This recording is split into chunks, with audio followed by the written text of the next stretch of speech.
É com grande emoção e senso de responsabilidade que a produtora Olhar Carioca, Laboratório de Ideias, Neodistribuidora, Melhor do Mundo Estúdios e os intérpretes Carlos Vereza e Larissa Vereza apresentam ao público o audiolivro O Livro dos Espíritos.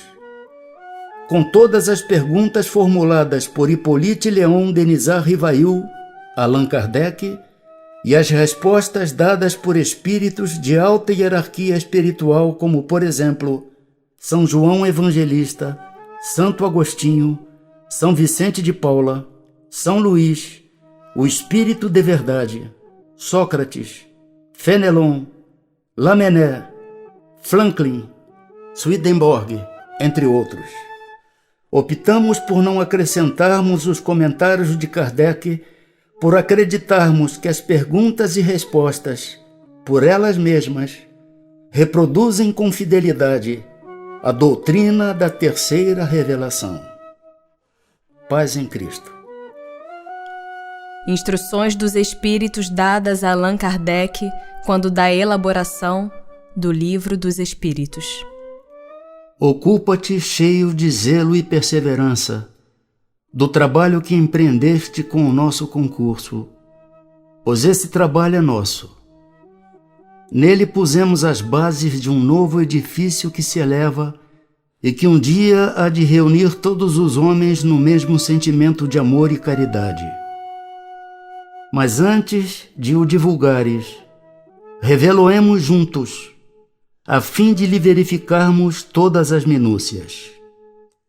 Estaremos contigo sempre que o pedires, para te ajudarmos nos teus trabalhos, porquanto esta é apenas uma parte da missão que te está confiada e que já um de nós te revelou.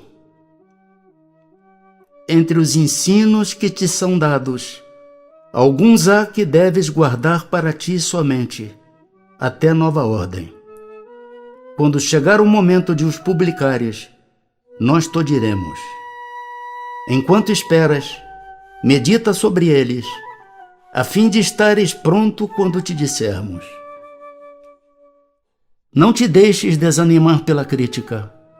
Encontrarás contraditores encarniçados, sobretudo entre os que têm interesse nos abusos. Encontrá-lo-ás mesmo entre os espíritos.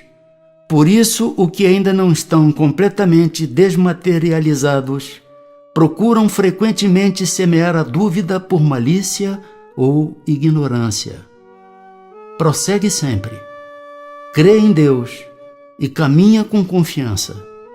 Aqui estaremos para te amparar, e vem próximo o tempo em que a verdade brilhará de todos os lados. A vaidade de certos homens que julgam saber tudo e tudo querem explicar a seu modo, dará nascimento a opiniões dissidentes.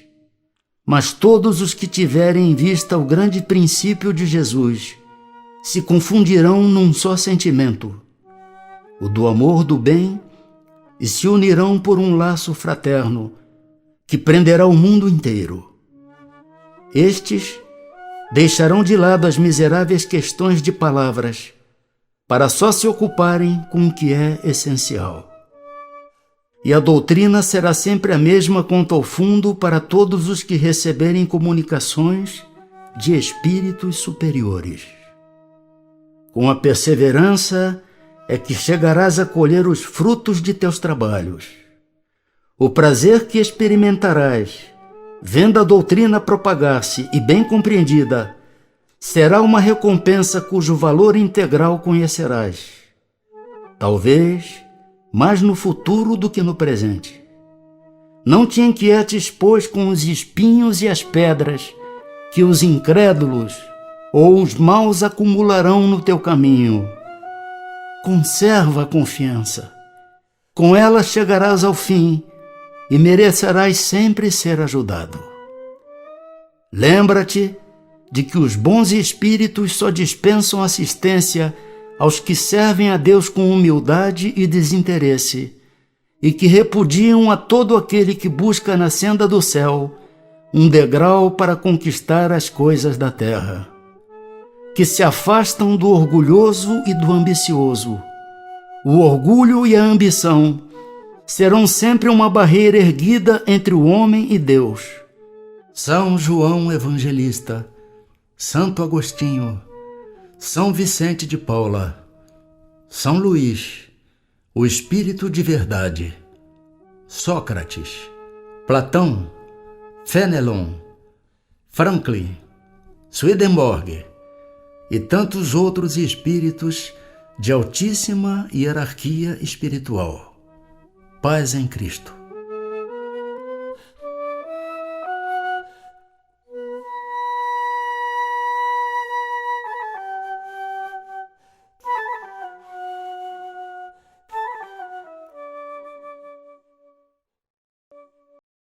Parte 1. Das causas primárias. Capítulo 1. De Deus.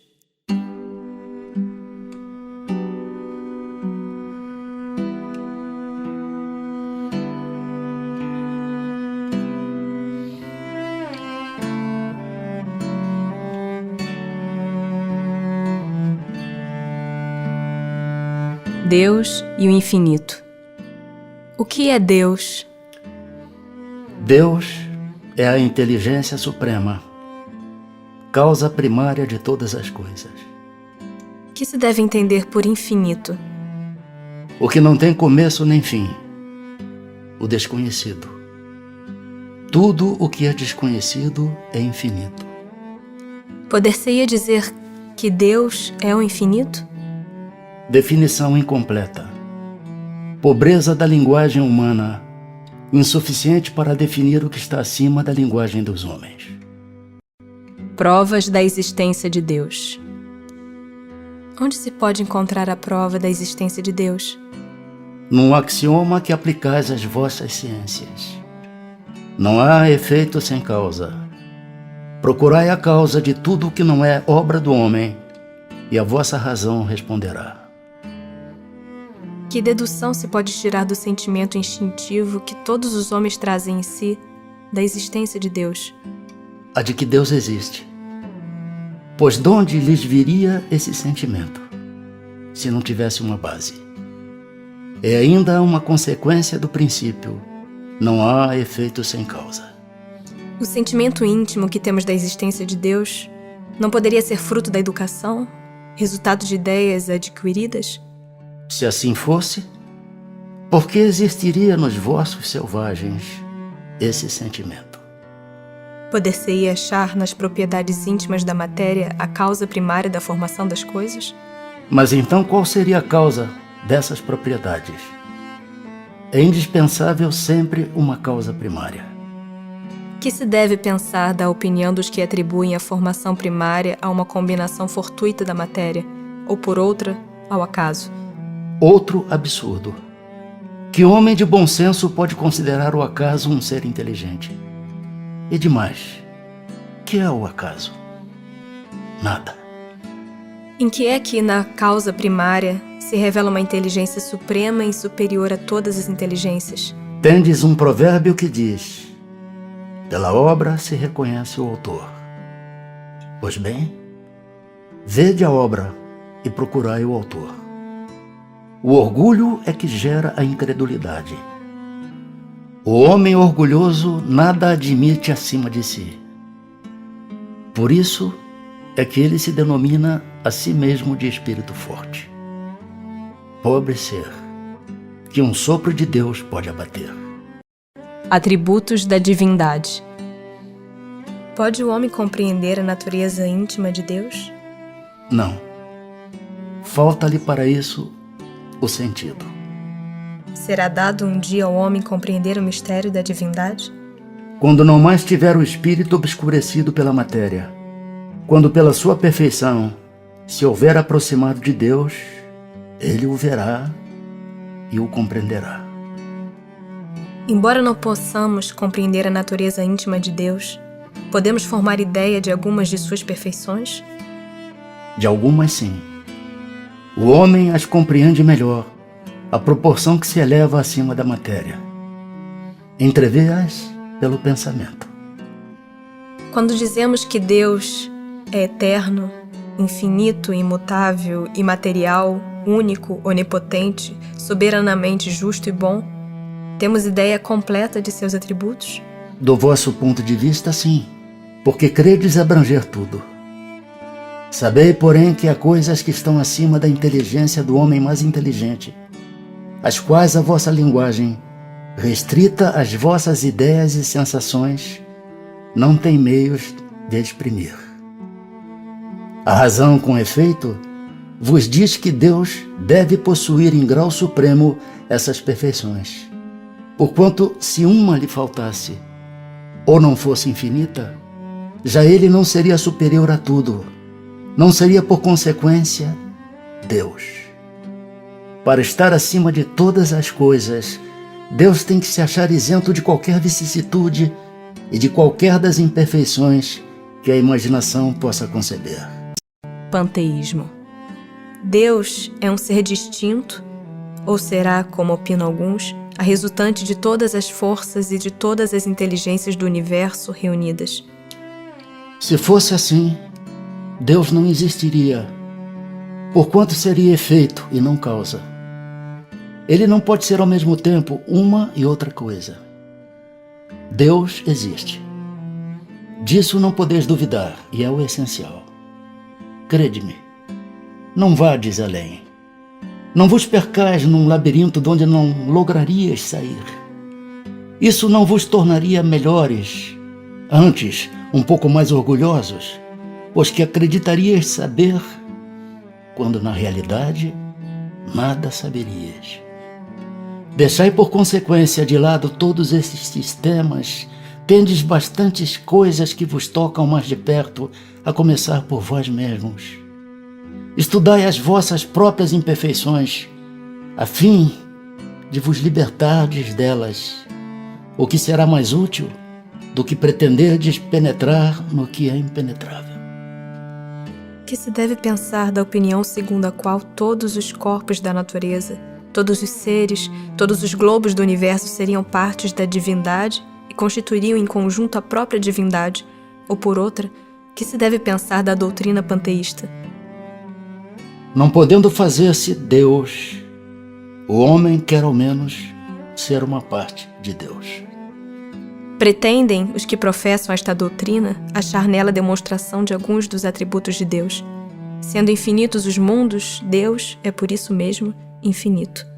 Não havendo o vazio ou nada em parte alguma, Deus está em toda parte. Estando Deus em toda parte, pois que tudo é parte integrante de Deus, Ele dá a todos os fenômenos da natureza uma razão de ser inteligente. Que se pode opor a este raciocínio? A razão.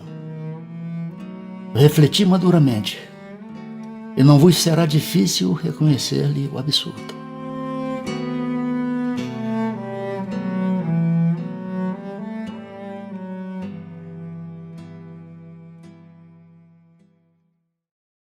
Capítulo 2.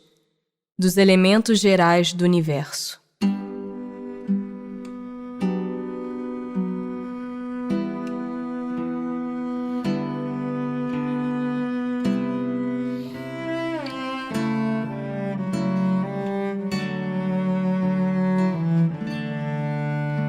Conhecimento do princípio das coisas. É dado ao homem conhecer o princípio das coisas? Não. Deus não permite que ao homem tudo seja revelado neste mundo. Penetrará o homem um dia o mistério das coisas que lhe estão ocultas? O véu se levanta a seus olhos à medida que ele se depura, mas para compreender certas coisas, são-lhe precisas faculdades que ainda não possui. Não pode o homem, pelas investigações científicas, penetrar alguns dos segredos da natureza? A ciência lhe foi dada para o seu adiantamento em todas as coisas.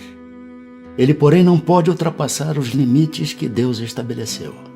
Dado é ao homem receber, sem ser por meio das investigações da ciência, comunicações de ordem mais elevada acerca do que lhe escapa ao testemunho dos sentidos? Sim. Se o julgar conveniente, Deus pode revelar o que a ciência não é dado a apreender. Espírito e matéria. A matéria existe desde toda a eternidade, como Deus, ou foi criada por Ele em dado momento? Só Deus o sabe. Há uma coisa, todavia, que a razão vos deve indicar. É que Deus, modelo de amor e caridade, nunca esteve inativo. Por mais distante que logreis figurar o início de sua ação, podereis concebê-lo ocioso, um momento que seja? Defina-se geralmente a matéria como sendo o que tem extensão, o que é capaz de nos impressionar os sentidos, o que é impenetrável. São exatas estas definições? Do vosso ponto de vista, elas o são. Porque não falais senão do que conheceis. Mas a matéria existe em estados que ignorais. Pode ser, por exemplo, tão etérea e sutil que nenhuma impressão vos cause aos sentidos. Contudo, é sempre matéria. Para vós, porém, não o seria. Que definição podeis dar da matéria? A matéria é o laço que prende o espírito. É o instrumento de que este se serve e sobre o qual, ao mesmo tempo, exerce sua ação. Que é o espírito? O princípio inteligente do universo. Qual a natureza íntima do espírito? Não é fácil analisar o espírito com a vossa linguagem.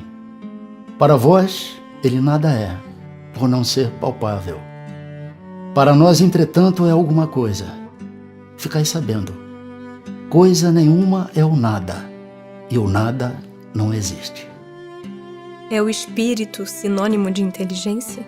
A inteligência é um atributo essencial do espírito. Uma e outro, porém, se confundem num princípio comum, de sorte que para vós são a mesma coisa. O espírito independe da matéria ou é apenas uma propriedade desta, como as cores o são da luz e o som o é do ar? São distintos uma do outro. Mas a união do espírito e da matéria é necessária para intelectualizar a matéria. Essa união é igualmente necessária para a manifestação do espírito? Entendemos aqui por espírito o princípio da inteligência, abstração feita das individualidades que por esse nome se designam. É necessária a vós outros, porque não tendes organização apta a perceber o espírito sem a matéria. A isto não são apropriados os vossos sentidos. Poder-se-á conceber o espírito sem a matéria e a matéria sem o espírito? Pode-se. É fora de dúvida pelo pensamento. Há então dois elementos gerais do universo, a matéria e o espírito? Sim, e acima de tudo Deus, o Criador, o Pai de todas as coisas. Deus, espírito e matéria, constitui o princípio de tudo o que existe, a Trindade universal. Mas ao elemento material se tem que juntar o fluido universal, que desempenha o papel de intermediário entre o espírito e a matéria propriamente dita, por demais grosseira para que o espírito possa exercer ação sobre ela. Embora de certo ponto de vista seja lícito classificá-lo com elemento material, ele se distingue deste por propriedades especiais. Se o fluido universal fosse positivamente matéria, razão não haveria para que também o espírito não o fosse. Está colocado entre o espírito e a matéria. É fluido, como a matéria é matéria, e susceptível pelas suas inumeráveis combinações com esta e sob a ação do espírito, de produzir a infinita variedade das coisas de que apenas conheceis uma parte mínima. Esse fluido universal, ou primitivo ou elementar, sendo o agente de que o espírito se utiliza, é o princípio sem o qual a matéria estaria em perpétuo estado de divisão e nunca adquiriria as qualidades que a gravidade lhe dá. Esse fluido será o que designamos pelo nome de eletricidade? Dissemos que ele é susceptível de inúmeras combinações. O que chamais fluido elétrico, fluido magnético, são modificações do fluido universal, que não é, propriamente falando, senão matéria mais perfeita, mais sutil e que se pode considerar independente. Pois que o espírito é, em si, alguma coisa? Não seria mais exato e menos sujeito à confusão dar aos dois elementos gerais as designações de matéria inerte e matéria inteligente? As palavras pouco nos importam. Compete-vos a vós formular a vossa linguagem de maneira a vos entenderdes. As vossas controvérsias provêm quase sempre de não vos entenderdes acerca dos termos que empregais, por ser incompleta a vossa linguagem para exprimir o que não vos fere os sentidos. Propriedades da matéria. A ponderabilidade é um atributo essencial da matéria? Da matéria como a entendeis, sim. Não, porém, da matéria considerada como fluido universal. A matéria etérea e sutil que constitui esse fluido vos é imponderável. Nem por isso, entretanto, deixa de ser o princípio da vossa matéria pesada. A matéria é formada de um só ou de muitos elementos? De um só elemento primitivo. Os corpos que considerais simples não são verdadeiros elementos. São transformações da matéria primitiva. De onde se originam as diversas propriedades da matéria? São modificações que as moléculas elementares sofrem por efeito da sua união em certas circunstâncias. De acordo com o que dizeis, os sabores, os odores, as cores, o som, as qualidades venenosas ou salutares dos corpos não passam de modificações de uma única substância primitiva? Sem dúvida. E que só existem devido à disposição dos órgãos destinados a percebê-las. A mesma matéria elementar é suscetível de experimentar todas as modificações e de adquirir todas as propriedades? Sim. E é isso o que se deve entender quando dizemos que tudo está em tudo. Não parece que esta teoria dá razão aos que não admitem na matéria senão duas propriedades essenciais, a força e o movimento, entendendo que todas as demais propriedades não passam de efeitos secundários que variam conforme a intensidade da força e a direção do movimento? É acertada essa opinião. Falta somente acrescentar. E conforme a disposição das moléculas, como o mostra, por exemplo, um corpo opaco que pode tornar-se transparente e vice-versa. As moléculas têm forma determinada? Certamente. As moléculas têm uma forma, porém não sois capazes de apreciá-la. Essa forma é constante ou variável? Constante a das moléculas elementares primitivas, variável a das moléculas secundárias, que mais não são do que aglomerações das primeiras. Porque o que chamais molécula, longe ainda está da molécula elementar. Espaço universal. O espaço universal é infinito ou limitado? Infinito. Supõe-no limitado. Que haverá para lá de seus limites? Isto te confunde a razão, bem o sei. No entanto, a razão te diz que não pode ser de outro modo. O mesmo se dá com o infinito em todas as coisas. Não é na pequenina esfera em que vos achais que podereis compreendê-lo. O vácuo absoluto existe em alguma parte no espaço universal? Não há o vácuo. O que te parece vazio está ocupado por matéria que te escapa aos sentidos e aos instrumentos. Capítulo 3. Da criação.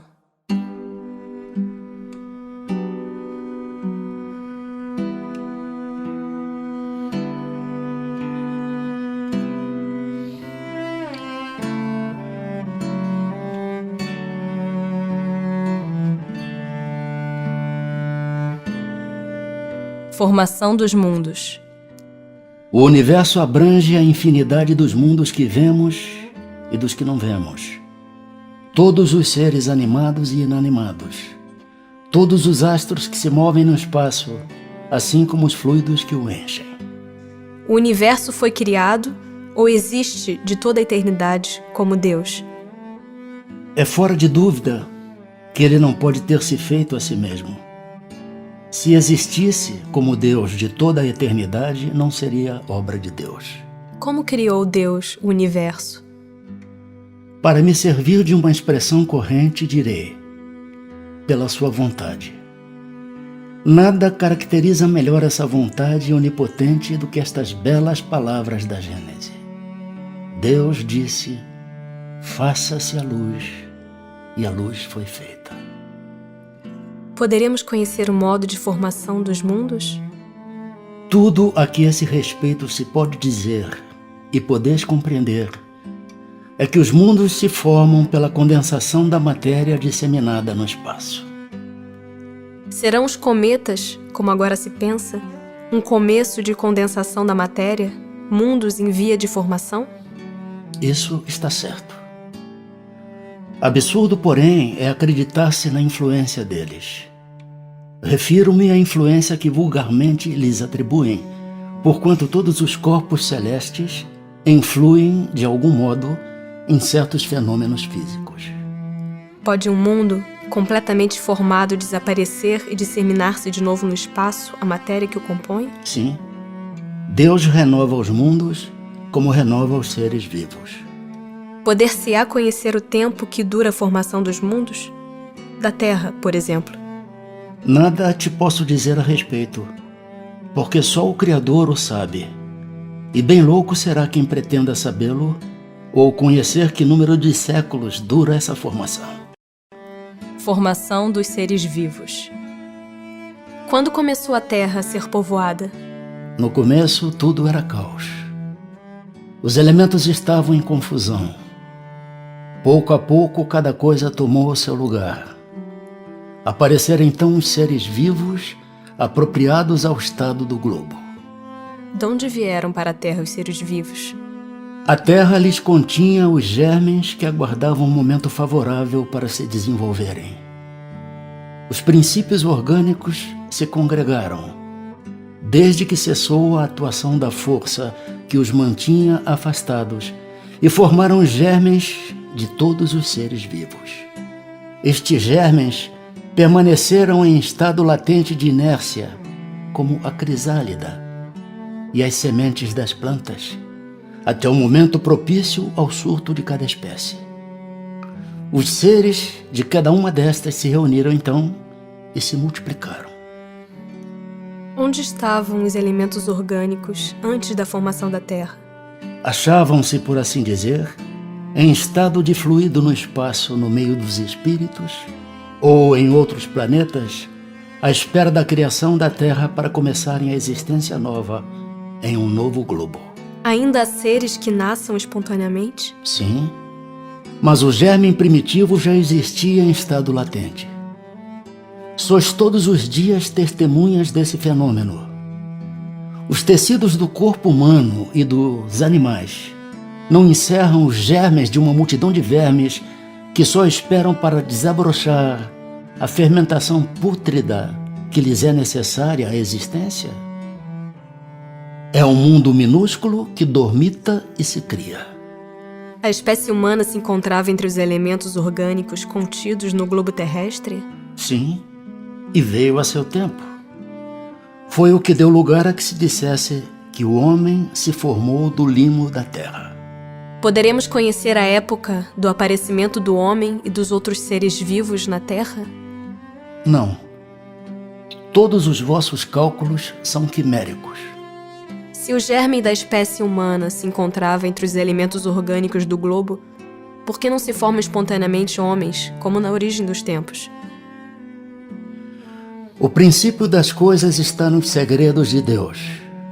Entretanto, pode dizer-se que os homens, uma vez espalhados pela terra, absorveram em si mesmos os elementos necessários à sua própria formação, para os transmitir segundo as leis da reprodução. O mesmo se deu com as diferentes espécies de seres vivos. Povoamento da Terra. Adão. A espécie humana começou por um único homem? Não. Aquele a quem chamais Adão não foi o primeiro, nem o único a povoar a terra. Poderemos saber em que época viveu Adão? Mais ou menos na que lhe assinais. Cerca de 4.000 anos antes do Cristo. Diversidade das raças humanas. De onde provêm as diferenças físicas e morais que distinguem as raças humanas na Terra? Do clima, da vida e dos costumes. Dá-se aí o que se dá com dois filhos de uma mesma mãe, que, educados longe um do outro e de modos diferentes, em nada se assemelharão quanto ao moral. O homem surgiu em muitos pontos do globo? Sim, e em épocas várias, o que também constitui uma das causas da diversidade das raças. Depois, dispersando-se os homens por climas diversos e aliando-se os de uma aos de outras raças, novos tipos se formaram. Estas diferenças constituem espécies distintas? Certamente que não. Todas são de uma mesma família. Porventura, as múltiplas variedades de um mesmo fruto são motivo para que elas deixem de formar uma só espécie? Pelo fato de não proceder de um só indivíduo a espécie humana, devem os homens deixar de considerar-se irmãos? Todos os homens são irmãos em Deus, porque são animados pelo Espírito e tendem para o mesmo fim. Estais sempre inclinados a tomar as palavras na sua significação literal. Pluralidade dos mundos. São habitados todos os globos que se movem no espaço? Sim. E o homem terreno está longe de ser, como supõe, o primeiro em inteligência, em bondade e em perfeição. Entretanto, há homens que se têm por espíritos muito fortes e que imaginam pertencer a este pequeno globo o privilégio de conter seres racionais. Orgulho e vaidade. Julgam que só para eles criou Deus o universo. É a mesma constituição física dos diferentes globos? Não, de modo algum se assemelham. Não sendo uma só para todos a constituição física dos mundos, seguir-se-á tem organizações diferentes os seres que os habitam? Sem dúvida. Do mesmo modo que no vosso mundo, os peixes são feitos para viver na água e os pássaros no ar. Os mundos mais afastados do Sol estarão privados de luz e calor por motivo desse astro se lhes mostrar apenas com a aparência de uma estrela? Pensais então que não há outras fontes de luz e calor além do Sol? E em nenhuma conta tendes a eletricidade que em certos mundos desempenha um papel que desconheceis e bem mais importante do que o lhe cabe desempenhar na Terra? Demais, não dissemos que todos os seres são feitos de igual matéria que vós outros e com órgãos de conformação idêntica dos vossos?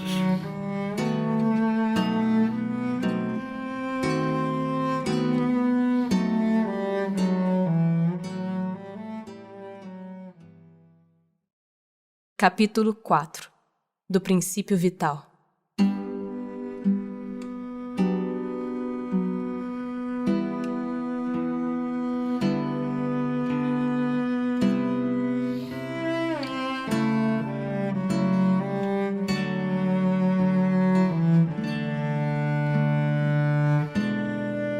Seres orgânicos e inorgânicos. Os seres orgânicos são os que têm em si uma fonte de atividade íntima que lhes dá a vida. Nascem, crescem, reproduzem-se por si mesmos e morrem. São providos de órgãos especiais para a execução dos diferentes atos da vida. Órgãos esses apropriados às necessidades que a conservação própria lhes impõe. Nessa classe estão compreendidos os homens, os animais e as plantas. Seres inorgânicos são todos os que carecem de vitalidade, de movimentos próprios, e que se formam apenas pela agregação da matéria. Tais são os minerais, a água, o ar, etc. É a mesma força que une os elementos da matéria nos corpos orgânicos e nos inorgânicos? Sim, a lei de atração é a mesma para todos. A diferença entre a matéria dos corpos orgânicos e a dos inorgânicos? A matéria é sempre a mesma, porém nos corpos orgânicos está animalizada. Qual a causa da animalização da matéria? Sua união com o princípio vital. O princípio vital reside em algum agente particular? Ou é simplesmente uma propriedade da matéria organizada? Numa palavra, é efeito ou causa? Uma e outra coisa. A vida é um efeito devido à ação de um agente sobre a matéria. Esse agente sem a matéria não é a vida, do mesmo modo que a matéria não pode viver sem esse agente. Ele dá vida a todos os seres que o absorvem e assimilam. Vimos que o espírito e a matéria são dois elementos constitutivos do universo. O princípio vital será um terceiro? É, sem dúvida, um dos elementos necessários à constituição do universo, mas que também tem sua origem na matéria universal modificada.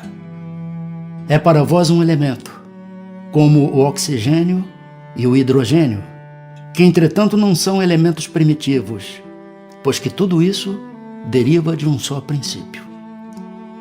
Parece resultar daí que a vitalidade não tem seu princípio num agente primitivo distinto, e sim numa propriedade especial da matéria universal, devido a certas modificações. Isto é consequência do que dissemos. O princípio vital reside em algum dos corpos que conhecemos? Ele tem por fonte o fluido universal. É o que chamais fluido magnético ou fluido elétrico animalizado. É o intermediário, o elo existente entre o espírito e a matéria.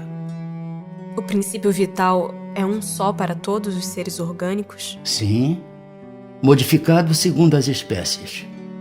É ele que lhes dá movimento e atividade, e os distingue da matéria inerte, porquanto o movimento da matéria não é a vida. Esse movimento, ela o recebe, não o dá.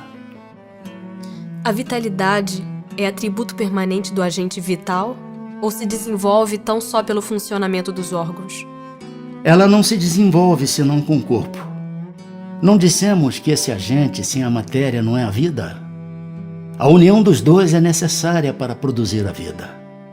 Poder-se-á dizer que a vitalidade se acha em estado latente quando o agente vital não está unido ao corpo? Sim, é isso. Sim. A vida e a morte. Qual a causa da morte dos seres orgânicos? Esgotamento dos órgãos. Poder-se-ia comparar a morte à cessação do movimento de uma máquina desorganizada? Sim. Se a máquina está mal montada, cessa o movimento. Se o corpo está enfermo, a vida se extingue. Por que é que uma lesão do coração mais depressa causa a morte do que as de outros órgãos? O coração é máquina de vida. Não é, porém, o único órgão cuja lesão ocasiona a morte. Ele não passa de uma das peças essenciais. Que é feito da matéria e do princípio vital dos seres orgânicos quando estes morrem? A matéria inerte se decompõe e vai formar novos organismos. O princípio vital volta à massa de onde saiu. Inteligência e instinto. A inteligência é atributo do princípio vital? Não. Pois que as plantas vivem e não pensam, só têm vida orgânica. A inteligência e a matéria são independentes, porquanto um corpo pode viver sem a inteligência. Mas a inteligência, só por meio dos órgãos materiais, pode manifestar-se. Necessário é que o espírito se una à matéria animalizada para intelectualizá-la. Qual a fonte da inteligência? Já o dissemos, a inteligência universal. Poder-se-ia dizer que cada ser tira uma porção de inteligência da fonte universal e a assimila, como tira e assimila o princípio da vida material?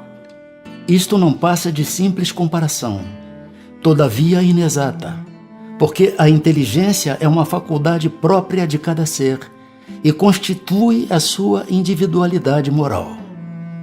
Demais, como sabeis, há coisas que ao homem não é dado penetrar, e esta, por enquanto, é desse número. O instinto independe da inteligência? Precisamente não. Por isso que o instinto é uma espécie de inteligência. É uma inteligência sem raciocínio. Por ele é que todos os seres provêm as suas necessidades. Pode estabelecer-se uma linha de separação entre instinto e a inteligência? Isto é, precisar onde um acaba e começa a outra? Não, porque muitas vezes se confundem. Mas muito bem se podem distinguir os atos que decorrem do instinto dos que são da inteligência. É acertado dizer-se que as faculdades instintivas diminuem à medida que crescem as intelectuais? Não. O instinto existe sempre, mas o homem o despreza. O instinto também pode conduzir ao bem. Ele quase sempre nos guia, e algumas vezes com mais segurança do que a razão. Nunca se transvia. Porque nem sempre é guia infalível a razão. Seria infalível se não fosse falseada pela má educação, pelo orgulho e pelo egoísmo. O instinto não raciocina. A razão permite a escolha e dá ao homem o livre arbítrio.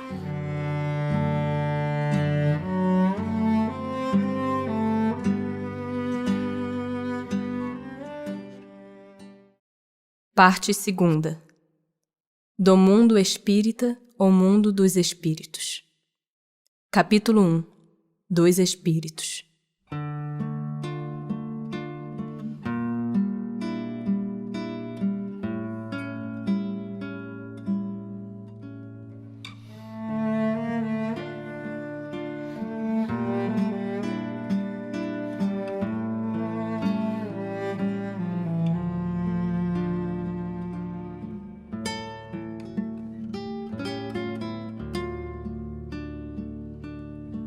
Origem e natureza dos espíritos.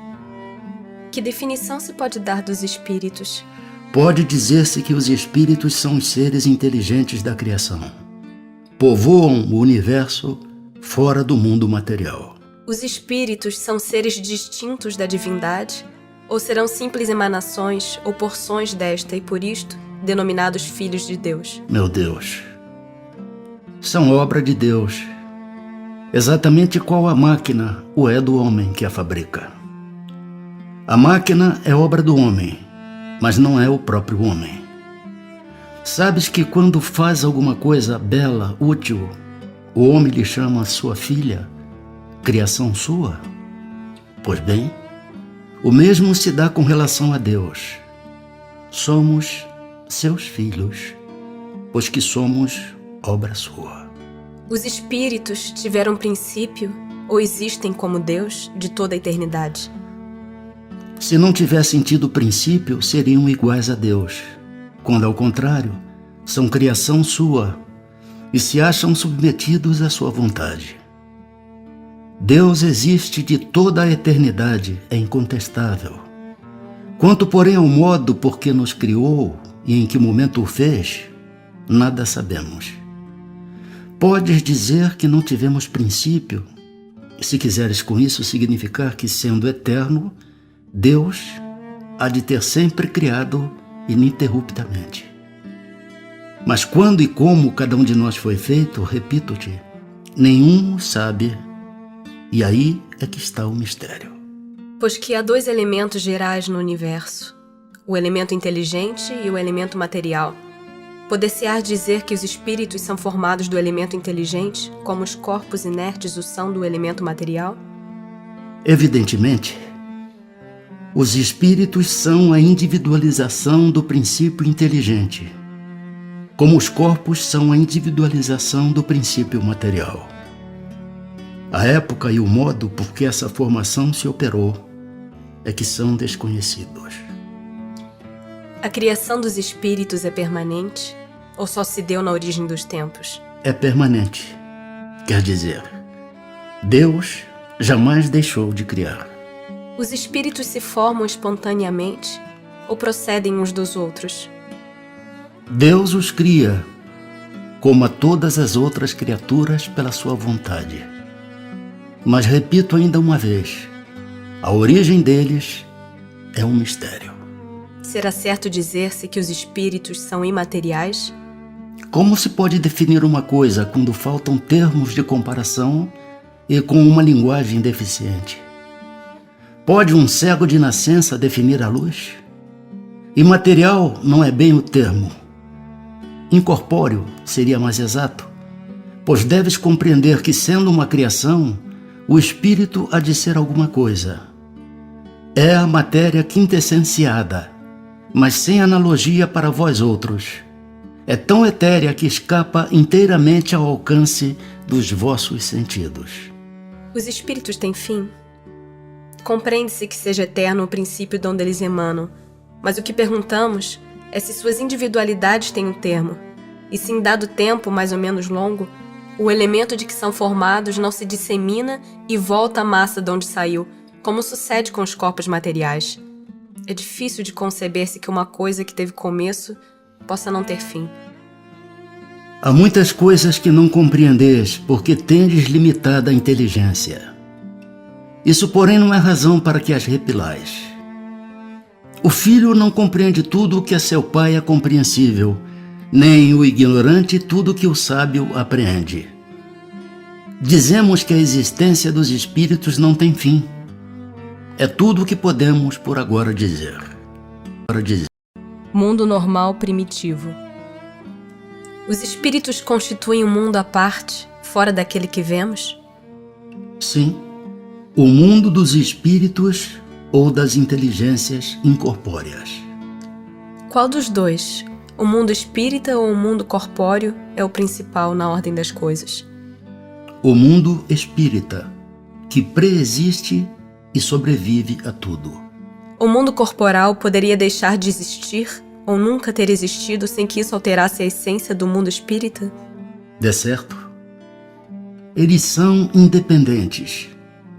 Contudo, é incessante a correlação entre ambos, porquanto um sobre o outro incessantemente reagem. Ocupam os espíritos uma região determinada e circunscrita no espaço? Estão por toda parte. Povoam infinitamente os espaços infinitos.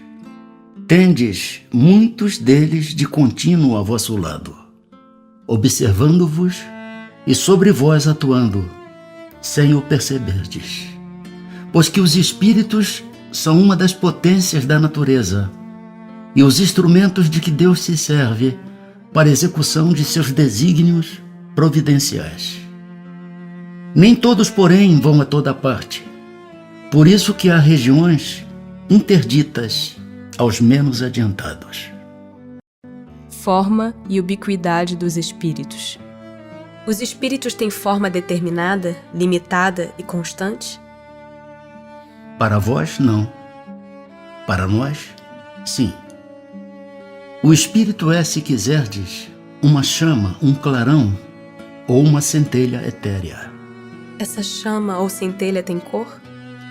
Tem uma coloração que para vós vai do colorido escuro e opaco a uma cor brilhante, qual a do rubi, conforme o espírito é mais ou menos puro.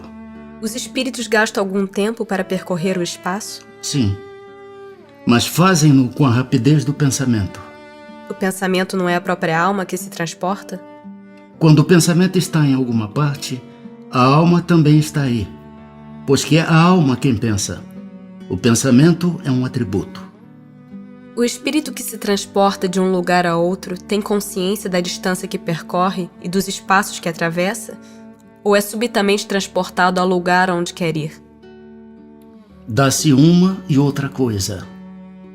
O espírito pode perfeitamente, se o quiser, inteirar-se da distância que percorre, mas também essa distância pode desaparecer completamente, dependendo isso da sua vontade, bem como da sua natureza mais ou menos depurada. A matéria opõe obstáculos aos espíritos? Nenhum. Eles passam através de tudo. O ar, a terra, as águas e até mesmo o fogo lhes são igualmente acessíveis. Têm os espíritos o dom da ubiquidade? Por outras palavras, um espírito pode dividir-se ou existir em muitos pontos ao mesmo tempo? Não pode haver divisão de um mesmo espírito, mas cada um é um centro que irradia para diversos lados. Isso é que faz parecer estar um espírito em muitos lugares ao mesmo tempo. Vês o sol? é um somente. No entanto, irradia em todos os sentidos e leva muito longe os seus raios. Contudo, não se divide. Todos os espíritos irradiam com igual força? Longe disso. Essa força depende do grau de pureza de cada um. Perispírito. O espírito, propriamente dito, nenhuma cobertura tem, ou como pretendem alguns, está sempre envolto numa substância qualquer? Envolve-o uma substância vaporosa para os teus olhos, mas ainda bastante grosseira para nós. Assaz vaporosa. Entretanto, para poder se elevar-se na atmosfera e transportar-se aonde queira. De onde tira o espírito o seu invólucro semimaterial? Do fluido universal de cada globo. Razão porque não é idêntico em todos os mundos. Passando de um mundo a outro, o espírito muda de envoltório, como mudais de roupa. Assim, quando os espíritos que habitam mundos superiores vêm ao nosso meio, tomam um perispírito mais grosseiro? É necessário que se revistam da vossa matéria, já o dissemos. O invólucro semimaterial do espírito tem formas determinadas e pode ser perceptível? Tem a forma que o espírito queira.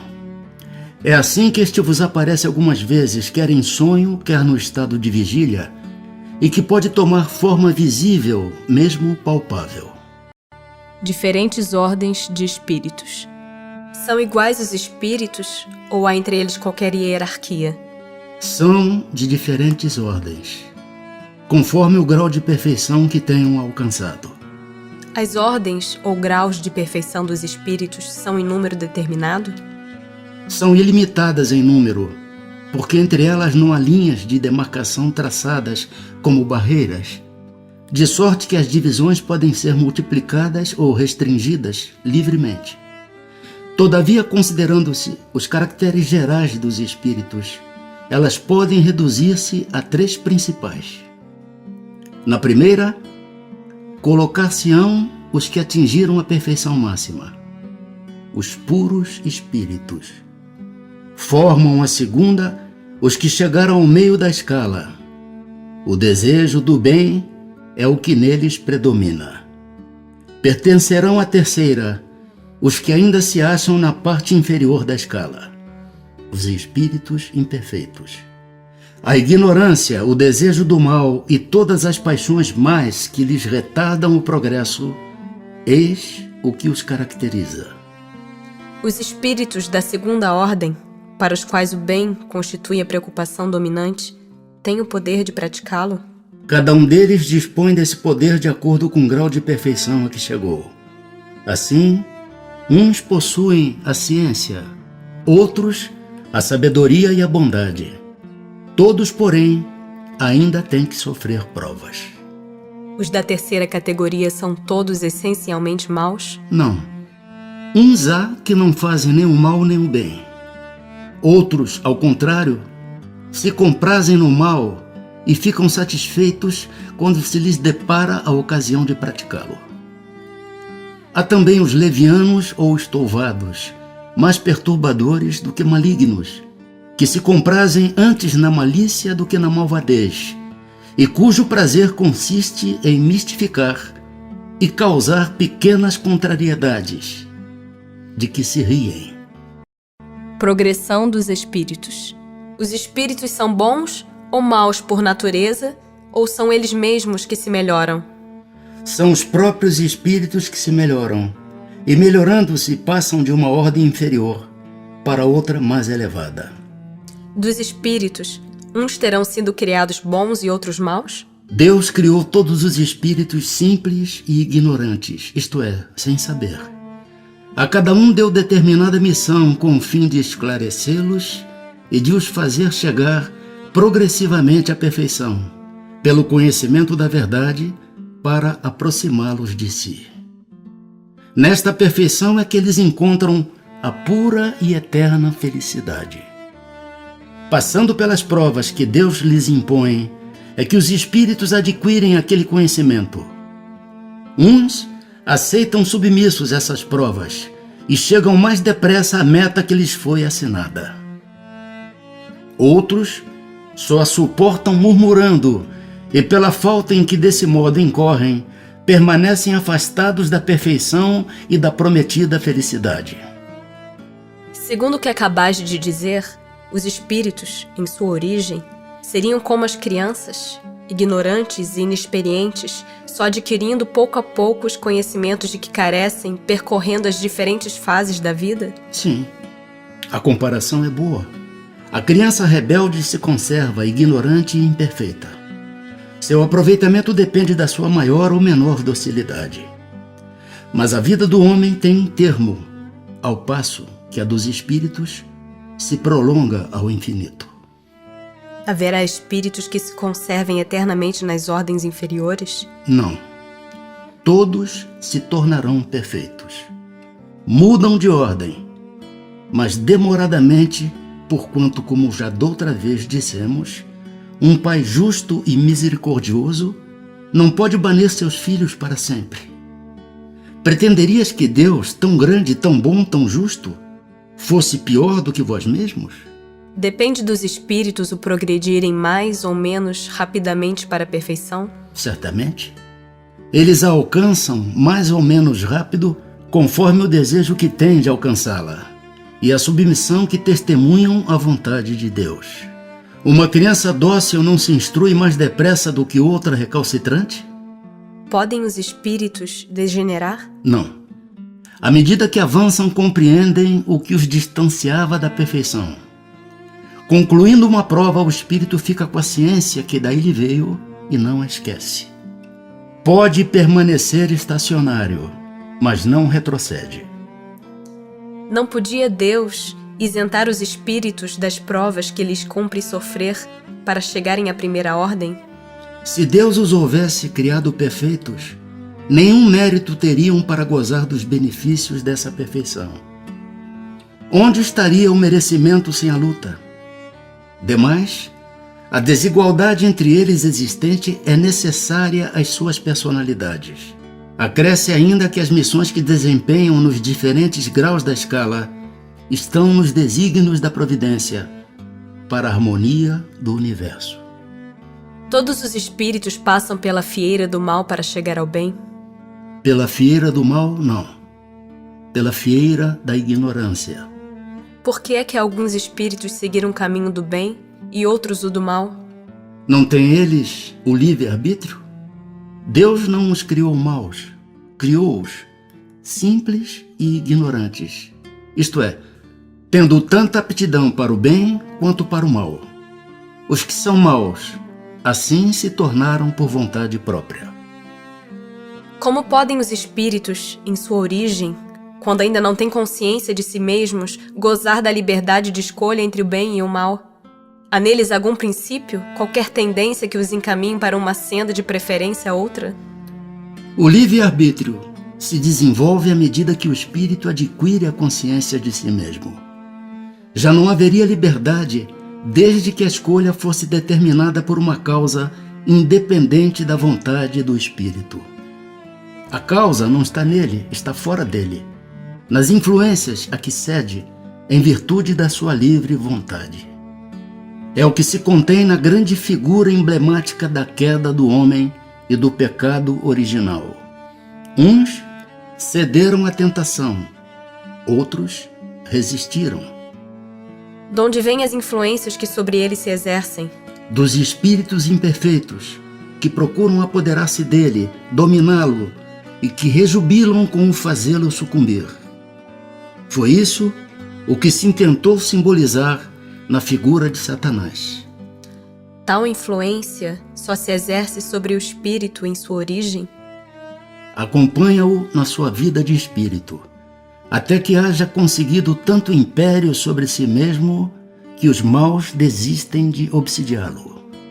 Por que a Deus permitido que os espíritos possam tomar o caminho do mal? Como ousais pedir a Deus contas de seus atos? Supondes poder penetrar-lhe os desígnios? Podeis, todavia, dizer o seguinte: a sabedoria de Deus está na liberdade de escolher, que Ele deixa a cada um, porquanto assim, cada um tem um mérito de suas obras. Pois que há espíritos que desde o princípio seguem o caminho do bem absoluto e outros o do mal absoluto, deve haver sem dúvida gradações entre esses dois extremos. Não? Sim, certamente. E os que se acham nos graus intermédios constituem a maioria. Os espíritos que enveredaram pela senda do mal poderão chegar ao mesmo grau de superioridade que os outros? Sim, mas as eternidades lhes serão mais longas. Chegados ao grau supremo da perfeição, os espíritos que andaram pelo caminho do mal têm aos olhos de Deus menos mérito do que os outros? Deus olha de igual maneira para os que se transviaram e para os outros. E a todos ama com o mesmo coração. Aqueles são chamados maus, porque sucumbiram. Antes, não eram mais que simples espíritos. Os espíritos são criados iguais quanto às faculdades intelectuais? São criados iguais, porém não sabendo de onde vêm, preciso é que o livre-arbítrio siga seu curso. Eles progridem mais ou menos rapidamente em inteligência, como em moralidade. Anjos e demônios.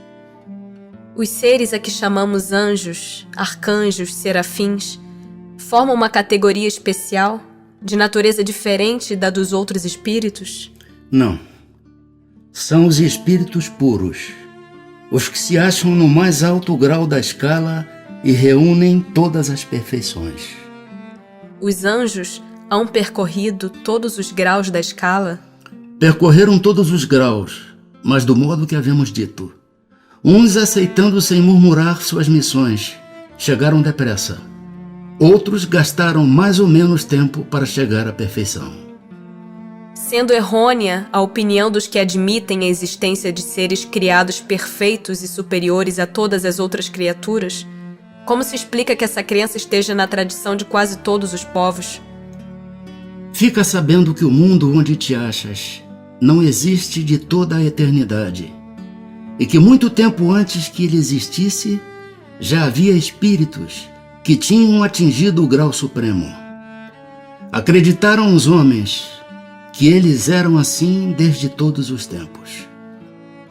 Há demônios, no sentido que se dá a esta palavra? Se houvesse demônios, seriam obra de Deus.